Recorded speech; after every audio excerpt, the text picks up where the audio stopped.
Hello बच्चों, आपके अपने YouTube चैनल न्यूरेज एकेडमी में आपका स्वागत है। हम आपको समाकलन पढ़ा रहे थे। इसके पहले 7.9 प्रश्नावली पढ़ाए थे, वो प्रश्नावली का काम खत्म हो गई। अब हमें क्या पढ़ना है? प्रश्नावली 7.10 पढ़ना है। जैसे पीछे पढ़े थे वैसे ही पढ़ना, लेकिन क्या करा है, 1 से 8 तक के प्रश्नों को का मान प्रतिस्थापन विधि से, मतलब अब डायरेक्ट नहीं हो पाएगा। इस टाइप के क्वेश्चन हम सॉल्व कर चुके प्रतिस्थापन विधि के, लेकिन इसमें साफ साफ कह रहा है प्रतिस्थापन विधि से सॉल्व करिए। तो आइए क्वेश्चन को हम क्या करते हैं, सॉल्व करते हैं। चलिए क्वेश्चन नंबर फर्स्ट देखते हैं। क्वेश्चन नंबर फर्स्ट लिखा हुआ है 0 to 1 x बटे एक्स स्क्वायर प्लस 1 dx। तो इनको प्रतिस्थापन ये डायरेक्ट सूत्र नहीं बन पाता है, इसीलिए हम नीचे वाली वैल्यू को मानेंगे कि माना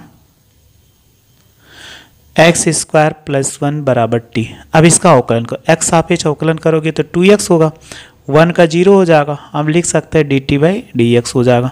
अब देखो यहाँ पे क्या बचा, 2x और dx बटे dt, वो dt बाई dx बचा। अगर dx को इधर गुणा करा दो तो x dx बराबर 2 इधर आएगा तो 1/2 dt बन गया कि नहीं। यानी हम क्या लिख सकते हैं, 1/2 dt। लेकिन इतना करने के बाद प्रतिस्थापन तो लिमिट चेंज करना पड़ेगा। तो सबसे पहले यहाँ 0 यहाँ 1 है, तो यदि x बराबर 0 तो इसको इक्वेशन फर्स्ट मान लो, तो समीकरण 1 से तो यहाँ पे वैल्यू रखो t। तो देखो यहाँ वैल्यू रखेंगे 0 का स्क्वायर प्लस 1, तो वो 0 प्लस 1 बराबर कितना 1 आ जाएगा। फिर दूसरी वैल्यू अपर में वैल्यू 1 है, तो x बराबर कितना 1 पर, तो फिर यहीं पे वैल्यू रखो, तो t बराबर कितना 1 का स्क्वायर प्लस 1, तो एक एक जोड़ दो तो कितना हो जाएगा, ये 2 आ जाएगा। तो कोई भी वैल्यू आपको जैसे निकालना तो बस ऐसे आसानी से निकाल सकते हो। अगर इसमें कोई भी प्रॉब्लम हो तो मैसेज करिए, हाँ सर हमें नहीं समझ में आया, कमेंट्स बॉक्स में, तो आपको हम ज़रूर बता देंगे। अब क्या करिए, इतना आ जाने के पश्चात अब जो जैसे वैल्यू माने हो यहाँ पे पुट करिए। तो सबसे पहले 0 माना था, 0 पे कितना आया था, 1 आया था, तो 1 रखो। जब 1 रखा तो 1 पे कितना आ गया, ये 2 आ गया। और x dx बराबर कितना 1/2 और ये dt, और नीचे वाली वैल्यू को हमने क्या माना था t, तो 1/2 कांस्टेंट हो गया। तो लिख सकते हैं 1 से 2 1/2 और ये dt हो जाएगा। अब आप इसका इंटीग्रेशन करो तो 1/2 होगा, फिर लिख सकते हैं log t और 1 से 2, तो 1/2 वैल्यू रखो, log 2 माइनस log 1। तो log 1 की वैल्यू कितना होता है आपको मालूम होगा, 0 होता है, तो 1/2 और लिख सकते हैं log 2 माइनस 0, तो गुणा करा देंगे 1/2 और ये हो जाएगा log 2। ये इसका आंसर हो जाएगा जो हमें सॉल्व करना था। तो देखो बहुत ही आसानी से आ गया। ऐसे क्वेश्चन नंबर 2 है, वो भी आपको सॉल्व करें, क्योंकि ये त्रिकोणमिति जगह है तो इसलिए आपको पढ़ना पड़ेगा। क्वेश्चन नंबर 2 है, देखो इंटीग्रेशन 0 से π/2 और लिखा हुआ है अंडर रूट sin phi, और ये हो जाएगा cos की पावर 4 नहीं 5 है, cos की पावर 5 पाई और d5। तो सबसे पहले हमें मानना पड़ेगा, बिना माने हम इसको बना ही नहीं सकते। जब नहीं बना सकते तो आप कुछ इसमें पहले चेंज कर लो, 0 to π/2 और ये हो जाएगा, लिख सकते हैं साइन फाई की पावर 1/2 और इसको लिखा जाता है cos power 4 phi into cos phi और d5, तो इसको स्क्वायर के फॉर्म में लिख दो, तो ऐसे 0 to π/2 ये हो जाएगा साइन फाई की पावर 1/2। हम इसको लिख सकते हैं ना cos square of whole square, ऐसे लिख सकते हैं cos square phi of whole square into कितना कॉस फाई और ये d5। अब इतना आ गया, इसको साइन है यहाँ तो साइन के फॉर्म में चेंज करो, तो देखो 0 to π/2 लिखा जा सकता है साइन फाई 1/2 और ये हो जाएगा 1 minus sine square phi of whole square into cos phi और d5। अब साइन को मानो तो ये बन जाएगा, तो हम मान लेते हैं कि माना साइन फाई बराबर t। अब इसको फाई के सापेक्ष इसका डिफ्रेंसिएशन करो, तो अगर साइन फाई का क्या हो जाएगा कॉस फाई और dt/d5। अगर इसको इधर गुणा करा दें तो लिख सकते हैं कॉस फाई और d5 बराबर dt, ये इतना हो जाएगा। अब आप देखो इसमें अगर वैल्यू गुणा कराएंगे तो ये इसमें इतना हो गया। अब ये वैल्यू पुट करो तो देखो, लेकिन लिमिट चेंज करना पड़ेगा। सबसे पहले यदि फाई बराबर 0 तो टी बराबर क्या होगा, तो चाहे इसी को मान लो समीकरण 1 से, तो समीकरण 1 से यहीं पे रखेंगे तो टी बराबर साइन फाई, तो फाई की वैल्यू 0 तो 0 हो जाएगा। यदि फाई बराबर पाई बाई 2 तो फिर वहीं रखो तो टी बराबर कितना होगा, sine pi by 2, sine pi by 2 की वैल्यू कितना 1 आ गया। तो जब जैसे मिले वैसे आपको क्या करना है, इसमें रख देना है। तो यहाँ पर हमने रख दिया। अब आप क्या करो, इसके आगे सॉल्व करो। तो 0 to 1, 0 पे 0 आया था और 1 पाई बाई 2 पे 1 आया तो ऊपर 1 लिखा। तो यहाँ टी की पावर 1/2 और ये हो जाएगा 1 minus T square of whole square, और इसके बराबर हमने क्या निकाला है, डी टी, तो डी टी रख दिया। अब आप इसको आगे प्रसार करो, थोड़ा सा बड़ा है इसलिए परेशान मत होइए। तो 0 to 1 हो जाएगा और ये टी स्क्वायर, इसको प्लस टी की a माइनस बी का टी की पावर 4 माइनस 2t स्क्वायर और ये डी टी। अब ये 1/2 था, अंदर गुणा कराओ। जब अंदर आप गुणा कराएंगे तो 0 to 1 तो टी की पावर 1/2 और इसको गुणा में घाते जुड़ती है, यानी टी की पावर 1/2 इंटू टी की पावर 4 फिर minus 2 T square into T की पावर 1/2। चलो गुणा में घाते जुड़ती है तो 4 1 के 4 दूनी 8 1 9 हो जाएगा। तो लिख सकते हैं 0 to 1 T square by 2 plus T की पावर 9/2 माइनस 2, 2 दूनी 4 1 5, तो टी की पावर ये हो जाएगा 5/2। ये इतना होगा। अब इसके आगे हमें क्या करना है, समाकलन करना है। तो जैसे अभी तक किए थे वैसे इसमें अब क्या करो, इंटीग्रेशन को गुणा करा दो, क्योंकि लिमिट चेंज कर दो। तो लिमिट चेंज करने के बाद हमें बहुत आसान बन जाता है। जब इंटीग्रेशन से गुणा कराएंगे 0 to 1 और टी की पावर 1/2 डी टी, फिर प्लस 0 to 1 टी की पावर 9/2 डी टी हो जाए, माइनस 2 0 to 1 और टी की पावर 5/2 और डी टी हो जाए, यहाँ डी टी रहेगा ही। अब आप इसका इंटीग्रेशन कर दो। जैसे इंटीग्रेशन करोगे वो आसानी से क्या होगा, आंसर आ जाएगा। तो चलिए इसका इंटीग्रेशन करते हैं। टी की पावर 1/2 प्लस 1, फिर नीचे भी कितना 1/2 प्लस 1, लिमिट जैसे वैसे रख दो 0 to कितना 1। इसमें भी करेंगे टी की पावर 9/2 प्लस 1 और 9/2 प्लस 1 और ये कितना 0 to 1 माइनस 2 और टी की पावर 5/2 प्लस 1 और 5/2 प्लस 1 और ये कितना 0 to 1 हो गया।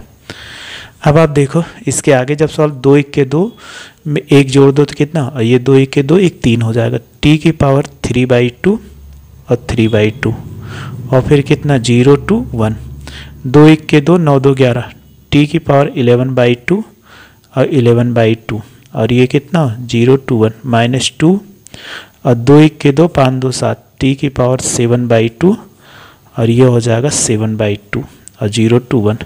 अब देखो ये पलट के ऊपर भेज दो, आसान बन 2/3 कांस्टेंट बाहर, 2 ऊपर जाएगा तो कांस्टेंट को आप बाहर लिख सकते हैं, 3/2 0 to 1, ये भी हो जाएगा 2/11 और ये टी की पावर 11/2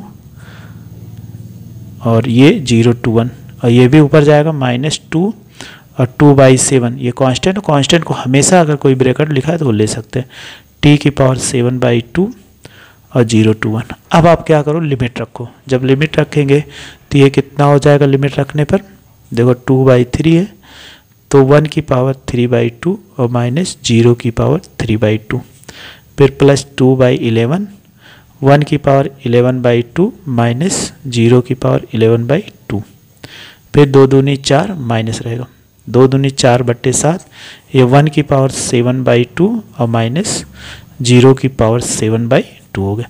यानी सब में पहले अपर लिमिट फिर लोअर लिमिट्स वैल्यू रखते हैं। तो 2/3 ये 1 माइनस 0 होगा और प्लस 2/11 ये भी 1 आएगा, 1 माइनस 0 और फिर माइनस होगा 4/7 और 1 माइनस कितना 0 हो गया।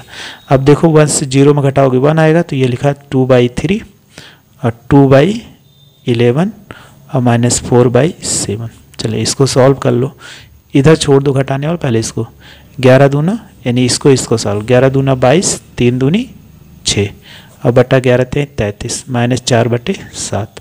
अब आप जोड़ो 22 6 कितना 28/33 और -4/7। इसको इधर गुणा करा दो, इसको इधर 7 8 कितना 56, 7 दूनी 14, 14 5 कितना 19। इसको गुणा कराओ 4 3 12 के 2, 4 3 12 1 13। अब 7 से इससे गुणा करा दो, 7 3 21, 7 3 21, 2 कितना 23 हो जाएगा। घटाए 6 में से 2 गया 4, 9 में से 3 गया 6 और 1 में से 1 कट गया बराबर 231। ये इसका आंसर हो जाएगा। तो ऐसे ही क्वेश्चन को सॉल्व करना था। तो बस क्वेश्चन थोड़ा सा लंबा है लेकिन बहुत लंबा नहीं है, बस आप ध्यान से पढ़िए तो सारे क्वेश्चन को आसानी से आप सॉल्व कर सकते हैं। चलिए अगला क्वेश्चन नंबर 3 है, इसको भी बताते हैं। क्वेश्चन नंबर 3 है, लिखा हुआ है 0 to 1 sin inverse 2x/1 + x² dx। तो दो तरीका है हमारे पास सॉल्व करने का, लेकिन हम सबसे पहले लिमिट वाला सीख रहे हैं इसलिए लिमिट वाला। इसमें मान लो अगर हम माना x बराबर कितना tan थीटा, तो x सापेक्ष अवकलन करो। अगर x सापेक्ष अवकलन करेंगे तो ये 1 हो जाएगा। tan थीटा का क्या होता है sec² थीटा और d थीटा/dx। अगर इधर नहीं गुणा कराओ तो dx बराबर कितना sec² थीटा d थीटा। अगर हम इसमें वैल्यू निकालें तो थीटा बराबर क्या लिख सकते हैं, ये इधर आएगा तो tan इनवर्स क्या हो जाएगा 1 हो जाए, ये x हो जाएगा। अब हमें लोअर लिमिट अपर लिमिट इसी से रखना है। तो सबसे पहले यदि x बराबर 0 तो बताइए थीटा बराबर क्या आएगा tan इनवर्स 0। तो 0 कितने डी 0 होता है इसलिए 0 हो गया। और यदि थीटा बराबर कितना वो x बराबर 1 तो थीटा बराबर कितना होता है tan इनवर्स 1 होता है। 1 कितने डिग्री π/4 पे होता है। आप डायरेक्ट लिख दो, क्या फालतू कहानी करोगे।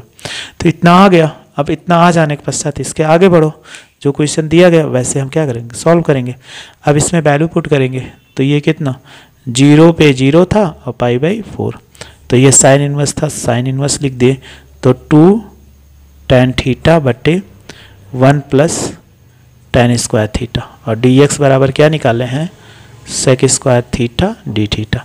ये बराबर आपने पढ़ा है sin 2 थीटा का फार्मूला होता है 0 to π/4 और साइन इनवर्स हम लिख सकते हैं sin 2 थीटा और ये हो जाएगा sec² थीटा d थीटा। ये इतना आ गया, साइन साइंस कैंसिल हो जाएगा तो आप लिख सकते हैं 0 to π/4 2 theta into sec² theta और d थीटा। अब 2 देखो कांस्टेंट है, अगर ये 2 कांस्टेंट तो इसको हम क्या कर लेते हैं कि बाहर ले लेते हैं। अगर हम 2 को बाहर ले लेंगे तो हमारे पास ये क्या हो जाएगा बन जाएगा। चलो 2 को बाहर ले लेते हैं तो ये 2 तो बाहर आ गया। तो 0 to π/4 और theta sec² theta d theta. अब आप एक आइलेट पढ़े थे फर्स्ट इंटू सेकेंड, तो अप्लाई करिए। 2 कांस्टेंट इसलिए बाहर रखो तो ये फर्स्ट हो जाएगा theta integration 0 to π/4 sec² theta d theta, फिर माइनस इंटीग्रेशन यहाँ भी 0 to π/4 दोनों जगह लिमिट रखेंगे क्योंकि फर्स्ट आइलेट वाला खंडसा समल अप्लाई कर रहे हैं। तो d/d थीटा थीटा और into sec² theta integration d theta. यहाँ नहीं रखना है वैल्यू कि नहीं तो यहाँ लिमिट रख दोगे तो नहीं गलत हो जाएगा, तो इतना नहीं करना। चलिए अब इसके आगे हम सॉल्व करते हैं। तो ये 2 था 2 लिख दिया, ये थीटा था थीटा। अब देखो sec² का क्या होता है tan थीटा। तो आप ध्यान देना जब ये थीटा रहेगा तो इसका इंटीग्रेशन फर्स्ट में करना, तो इसको एक अंदर कर देना, नहीं तो ये बाहर कर दोगे तो गलत हो। 0 to π/4 माइनस और 0 to π/4 और थीटा का 1 हो जाएगा। sec² थीटा का क्या होगा tan थीटा और d थीटा। अब इसके आगे ऐसे सॉल्व कर ले जैसे हमने सॉल्व किया, फिर इसके आगे ऐसे ही सॉल्व कर लेते हैं। 2 था, अब वैल्यू रखो तो ये हो जाएगा π/4 इंटू tan π/4, फिर माइनस 0 इंटू tan 0 हो जाएगा, फिर माइनस ये हो जाएगा अगर गुणा कराओगे तो tan π/4 और ये कितना होगा tan थीटा d थीटा होगा। 2 होगा π/4 ऐसे tan π/4 की वैल्यू 1 होती, ये कितना 0 हो जाएगा। अब देखो tan थीटा का क्या होता है माइनस लॉग, आपको मालूम होगा, याद हो तो बहुत अच्छी बात है, नहीं याद है तो माइनस लॉग क्या होता है cos थीटा, ये आपने पढ़ा था। यह ऐसे पढ़े थे log sec थीटा होता है, प्लस सी लगेगा नहीं क्योंकि ये यहाँ पे हो गया। अब आप इसके आगे तो इसकी लिमिट रखो, क्योंकि अब इंटीग्रेशन खत्म हो गया, 0 to π/4। तो यहाँ 2 आ गया, यहाँ π/4 में से 0 घटाओगे तो π/4 आ गया। फिर माइनस, अब इसमें वैल्यू रखो, अगर हम वैल्यू रखेंगे log sec π/4 minus log sec 0 degree, 2 से गुणा करा दो। अगर इसमें 2 से गुणा कराएंगे तो 2 × π/4 और -2 log रखेंगे तो इसकी वैल्यू कितना होता है, सब π/4 की वैल्यू √2 हो जाएगा और log 1 हो जाएगा। तो log 1 की वैल्यू कितना होता है, 2 से काट दीजिए 2, तो π/2 हो जाएगा -2। अगर इसको लिख सकते हैं ऐसे, log 2 की पावर 1/2 -0 हो जाएगा। इसको आगे सॉल्व कर दो, ये हो जाएगा π/2 -2। अगर इसको आगे ले लेंगे तो 1/2 और इंटू log 2 हो जाए, 2 से 2 कट के 0 घटाएंगे उतने आएगा, इसलिए π/4 और माइनस क्या हो जाए log 2, ये इसका आंसर हो जाए। तो ऐसे क्वेश्चन को हम क्या कर सकते हैं, सॉल्व कर सकते हैं। तो बस आप मेरे साथ ऐसे जुड़े रहिए, अच्छे से पढ़ते रहिए। चलिए देखिए, ऐसे हमने 3 नंबर सॉल्व किए। ऐसे आप x+2 मान के, हिंट्स दिया गया t² मान के आप क्या कर सकते हैं, सॉल्व कर सकते हो। अगला देखो, ये लिखा 0 to π/, अगर cos x को t मान लोगे तो cos x का डिफरेंशिएशन क्या -sin x होता है, तो 1/1 + t² tan x बन जाएगा। ये भी पूर्वर बना के आप सॉल्व कर सकते हो आसानी से। इसमें ये भी पूर्वर बना के सॉल्व करें। आइए ये क्वेश्चन सॉल्व करते हैं, थोड़े से मज़ेदार हैं, आसान सा क्वेश्चन है। तो क्वेश्चन नंबर 8 को हम सॉल्व करते हैं। चलिए देखिए, क्वेश्चन नंबर 8 है, तो इनको कैसे सॉल्व करेंगे, इसके अंदर ये वैल्यू गुणा करा दीजिए। अगर आप गुणा कराएंगे तो क्या बन जाएगा, 1 से 2 1/x e⁻²x, फिर माइनस 1 से 2 1/2x² e⁻²x और dx, और यहाँ भी क्या होगा dx। इसको इंटीग्रेशन है जैसे तैसे नोट कर दीजिए। इसको फर्स्ट मान लीजिए, इसको सेकंड, और अप्लाई करते हैं। जब इसको अप्लाई करेंगे तो ये कितना 1/x होगा, इंटीग्रेशन 1 से 2 e⁻²x dx, फिर माइनस अप्लाई करिए 1 से 2 d/dx, और ये हो जाएगा 1/x होगा, इंटीग्रेशन e⁻²x और dx ऑफ dx। ये वाली वैल्यू जैसे वैसे नोट कर दो। तो 1 से 2 हो जाएगा e⁻²x और ये हो जाएगा 2x² dx। देखो इसका इंटीग्रेशन करो तो कितना होगा 1/x, इसका इंटीग्रेशन करेंगे e⁻²x, x के गुणांक में 2 है इसलिए /2 हो जाएगा, और लिख सकते हैं 1 से 2। देखो इसका डिफरेंशिएशन करो तो 1 से 2 होगा, इसको ऊपर लेके जाएंगे तो d/dx x की पावर -1, और इसका अगर करेंगे तो e⁻²x और /2 और dx। इसको ऐसे नोट कर दो 1 e⁻²x 2x² dx हो जाएगा। देखो अब इसमें अगर हम वैल्यू पुट करें या 1/2 कांस्टेंट बाहर ले लें या पूरा गुणा करा गया, e⁻²x और /2x और 1 से 2 तक, फिर माइनस। अब इसका अगर इंटीग्रेशन करें, वो डिफरेंशिएशन करेंगे तो ये कितना हो जाएगा -1 और x पावर माइनस जोड़ोगे -1 2 हो जाएगा, और इंटू e⁻²x और /2 माइनस ये हो जाएगा 1 से 2 तक, 1 से 2 तक e⁻²x बटे 2x² dx हो जाएगा। देखो इसमें अगर वैल्यू रखो, पहले अपर लिमिट e⁻2 × 2 और 2 × 2, फिर माइनस e⁻2 × 1 और 2 × 1 हो जाएगा। फिर मैं अगर ये माइनस से गुणा करा दे तो माइनस माइनस प्लस हो जाएगा, और ये 1 से 2 e⁻²x और ये dx रहेगा।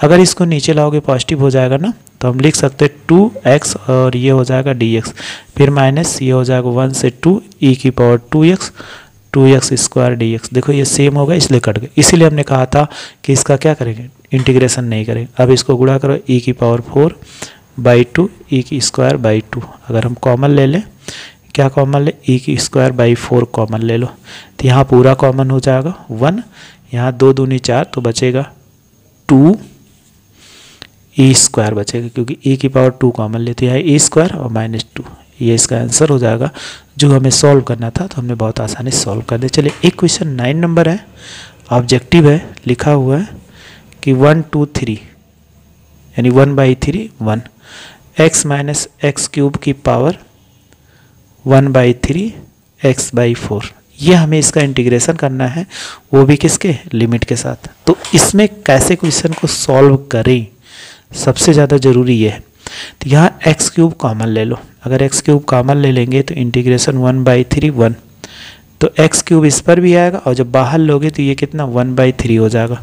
यहाँ पर लेने पर एक्स क्यूब, तो यहाँ पे देखो पूरा कॉमन ले रहे हैं तो किससे भाग होगा, अगर आप ध्यान देना पड़ेगा ये किससे भाग होगा। अगर एक्स क्यूब कॉमन यहाँ नहीं है तो एक्स बटा कितना हो जाएगा एक्स क्यूब और -1 हो जाएगा, पावर कितना 1/3, और ये बचेगा x की पावर 4 dx। अगर ये 3 से 3 कट गया तो देखो कितना बचा 1/3 1 x बचा, और यहाँ से ये कट गया तो कितना बचा 1/x² -1 बटे x पावर 4 dx। देखो ये इससे कट जाएगा, एक 3 बचा हुआ है तो हमारे पास कितना बचा 1/3 1, इसको ऊपर लेके जाए तो x पावर -2 -1, और इसको लिख सकते हैं dx बटे एक्स क्यूब।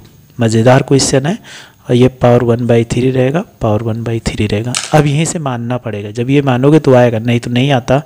माना x पावर -2 -1 बराबर, इसका अवकलन करो तो -2 आगे आ जाएगा, -3 और -0 हम इसको t माने, और ये क्या और dt/dx हो जाएगा।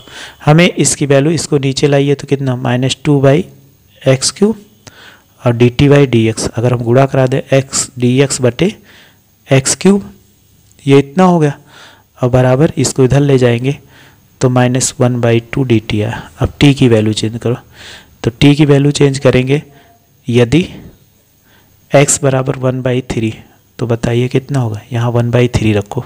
अब 1/3 का मतलब हो जाएगा, जब इसको करेंगे तो ये निगेटिव है, ध्यान देना, अगर ये निगेटिव है तो इनको ऐसे भी लिख सकते हैं। अभी हमने कहा था ये 1/x², तो 1/3 का होल स्क्वायर -1, तो ये करेंगे 1/9 हो जाएगा -1, तो 9 - 1 बराबर कितना 8 आ गया। और दूसरा 1 रखो, अगर x बराबर 1 पर तो 1/1 और -1, ये पावर कुछ भी हो उससे कोई दिक्कत नहीं होता है, तो ये कितना 1 आ जाएगा, 1 - 1 बराबर कितना 0 आ गया। अब आप क्या करो, जैसे वैल्यू निकाले वैसे इसमें पुट करेंगे, तो इस वैल्यू 8 आई है और ये कितना 1 आया, और इसकी वैल्यू कितना t की पावर 1/3 और इसके बराबर कितना -1/2 dt, और -1/2 कांस्टेंट ले लो और इसमें फार्मूला अप्लाई करो, t की पावर 1/3 + 1 और 1/3 + 1, और ये कितना 8 और से कितना 0 है, ये 0 होगा।